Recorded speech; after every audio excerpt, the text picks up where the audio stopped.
One of the most awesome things about retro gaming is finding new games to play that you've never played before. Now, a lot of people, when they think of retro gaming, they think of old games, and therefore we wouldn't be playing anything new, right? But it's quite the opposite, because what's so awesome about retro gaming is that you can constantly find new games that you've never played before, just because there were so many games made for all the various different retro game systems that we're interested in. Now, it's one thing to come across a game that you've never played before, but it's quite another thing to come across a game that you've never even heard of before. And for a lot of us, this happens quite often. And the reason why is because there's just a ton of games we never heard of until we were older. We never knew about them when we were growing up. I think one of the biggest reasons is that there was no internet back in the day, certainly not the way it is now. And so a lot of times the only way we'd find out about games is if somebody just happened to have it, or we went to the store one day and it was just there. A lot of times we wouldn't even know exactly when games were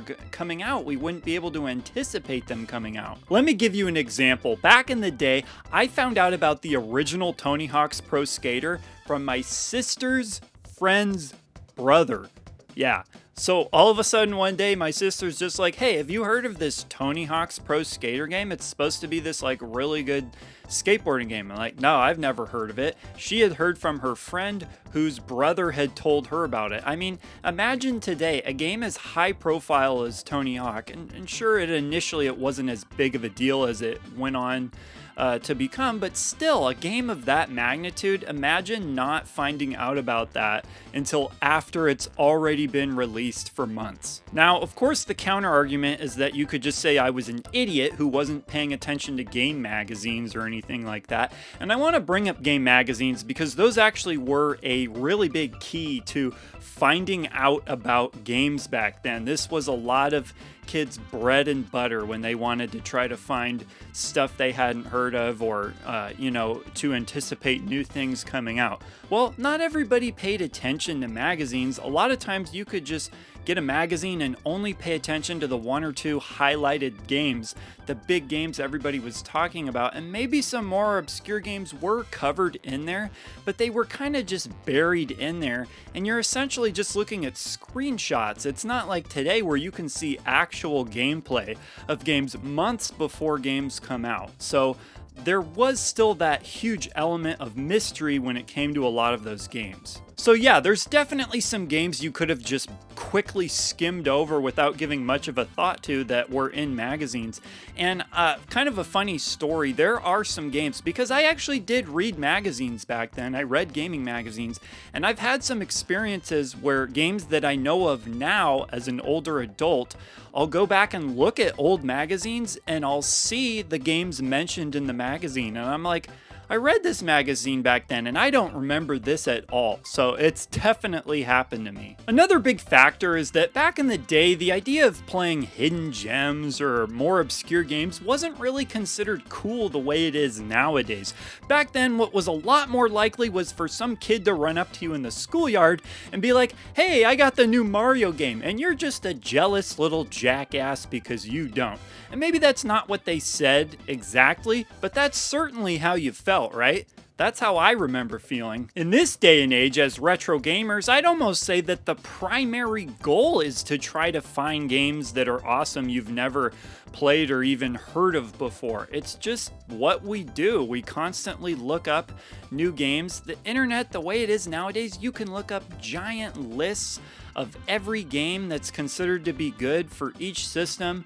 YouTube, the way it is nowadays, there's reviews of almost every game you could possibly think of, and you can see gameplay footage, hear opinions, all that stuff. So the resources we have, combined with the culture surrounding it of trying to find all of these games, just makes things way different. Plus, the size of our game collections inevitably contributes to this as well. Nowadays, we can add so many games to our collection that we're going to try to find some games that we've never heard of before just by default. Whereas back in the day, you just had a handful of games games, so there wasn't really an incentive to maybe take a risk on something weird or try to find other games because you could only get so many games. So what was the point? You just go with those few handful of games you were pretty sure were going to be good, that you'd heard of, maybe already played at a friend's house, so on and so forth. And sure, we'd take risks on games here and there. I mean, heck, the whole buy a game based off of its box art was a lot more of a factor back then. But still, how often would you ever see a kid whose game collection was just nothing but games you had never heard of? Almost never. It was usually they had most of the games you'd already heard of before, and then maybe one or two weird ones in there. And it's not like anybody's parents were like, okay, Billy, let's go out this weekend and try to find some hidden gems. Heck no. One of the notable exceptions that I'd like to bring up is the video rental store. Now, as soon as we'd get to the video rental store, what would we do? That's right, we'd go straight to the video game section. And when we got there, of course, all the popular games had already been rented out. So then what do? Well, then we got to try to rent something more obscure, possibly. And there you have it. Now, maybe you'd run across one of the more obscure, awesome games by doing this, but there's two potential problems that you can run into.